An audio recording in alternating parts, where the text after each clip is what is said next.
नमस्कार, जय जय सिया राम। अनुरागी जीवन में आपका हार्दिक स्वागत है।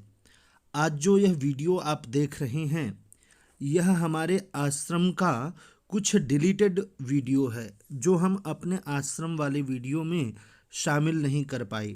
मन में विचार आया आप लोगों के साथ उसे बांटना चाहिए, तो इसलिए इसमें छोटी छोटी क्लिप हैं जिसका आनंद आप लोग अवश्य उठाएं। यह जो आप देख रहे हैं ठाकुर जी का बाल भोग है जो हम लोग ग्रहण कर रहे हैं। हमारे छपड़ा और आश्रम में नए भंडारी जी आए हैं।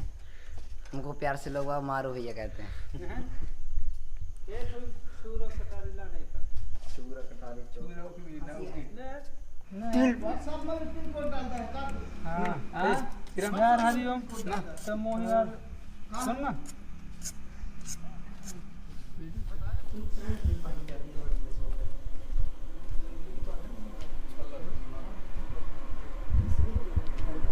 जय भैया, जय श्री राम, जय श्री राम। यही वो स्थान है जहाँ श्री बड़े महाराज जी का निवास रहता है।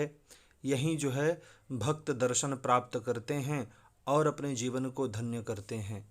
ये सुंदरता देखिए, प्रकृति की सुंदरता के बीच भगवान के नाम का उद्घोष यहीं होता है।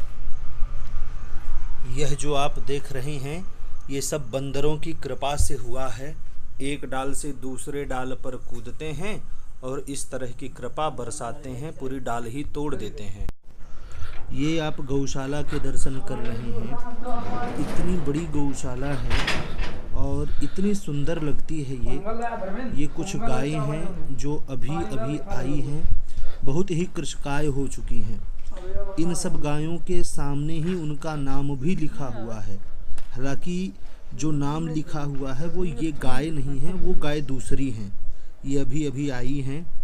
ये देखिए यहाँ एक गौ माता जो है बछड़े को दुग्धपान करा रही है।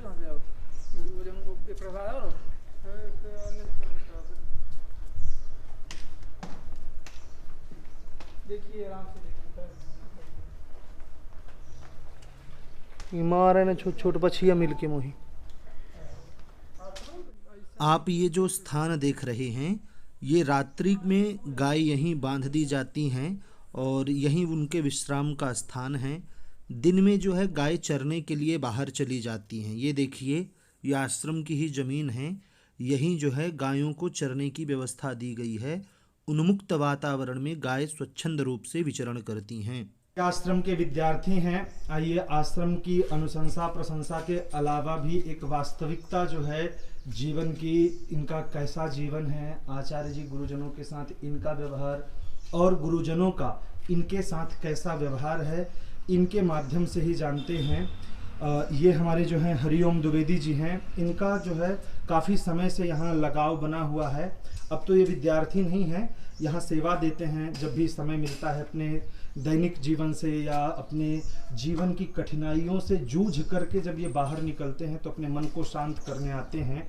और ये भागवत पर जो है बहुत अच्छा प्रवचन देते हैं। बहुत अच्छे भागवत प्रवक्ता भी हैं। बड़ी कम उम्र में इन्होंने भागवत की शिक्षा बढ़िया ग्रहण की। तो इनके माध्यम से बस ये जानेंगे कि विद्यालय में बालकों के एडमिशन की क्या व्यवस्था रहती है, कैसा कोई बालक जो है एडमिशन ले सकता है संस्कृत विद्यालय में, क्या उसकी योग्यता होनी चाहिए और कैसे जो है वो यहाँ उसका रहन सहन होता है। तो आप हरिओम जी उसके विषय में बताइए कुछ कि अगर हमें अपने बालक को भर्ती करवाना है तो उसकी क्या उम्र, क्या शिक्षा, क्या योग्यता होनी चाहिए। जय श्री राम। जैसे कोई विद्यार्थी भर्ती होने आता है तो सर्वप्रथम उसके यहाँ पूरी जानकारी दी जाती है, आश्रम में कैसे रहने चाहिए, कैसी व्यवस्था होती है। फिर उसके जैसे प्रथम वर्ष में यानी छठवीं में प्रवेश लेना चाहता है या प्रथमा द्वितीय वर्ष से सतवीं में प्रवेश लेना चाहता है या आठवीं में प्रवेश लेना चाहता है तो उसके सबसे पहले अंक सूची और टीसी जिसमें DOBO की दस्तखत होती है। जैसे जिला बल दरता है तो उसमें DOBO की दस्तखत होती है।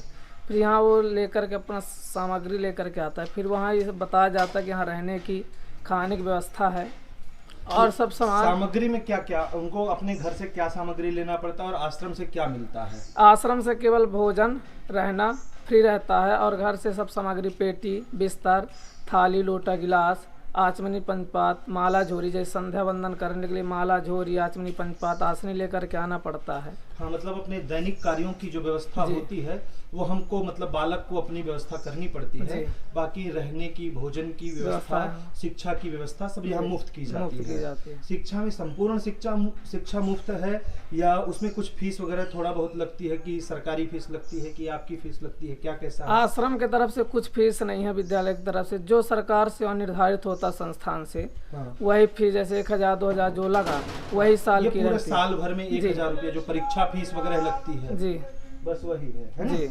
चलिए बहुत अच्छा लगा हरिओम जी। हम तो आपको बहुत पहले से जानते हैं, आपका स्वभाव, आपकी निर्मलता को।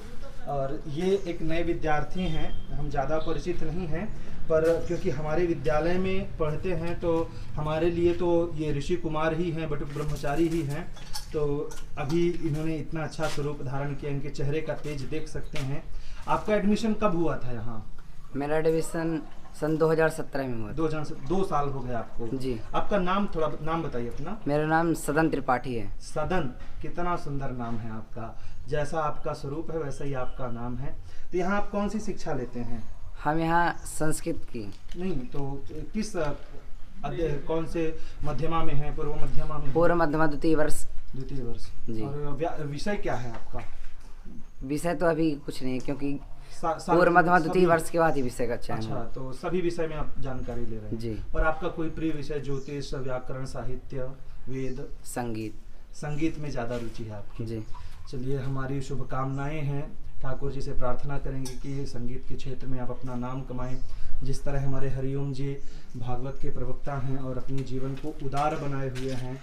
हमें तो लगता था कि जब व्यक्ति ऊंचे पद प्रतिष्ठा में होता है तो उसके साथ उसको जो है कुछ अहंकार भी आता है, परंतु हम तो धन्यवाद देते हैं आपके माता पिता, क्योंकि आपके पिताजी हमें शिक्षा दिए हैं, तो हम सच में उनको धन्यवाद देते हैं कि आपके जैसा सुपुत्र। हमें तो बड़ा आनंद आता है हरिओम आपको देख करके, बड़ा आनंद आता है सच में।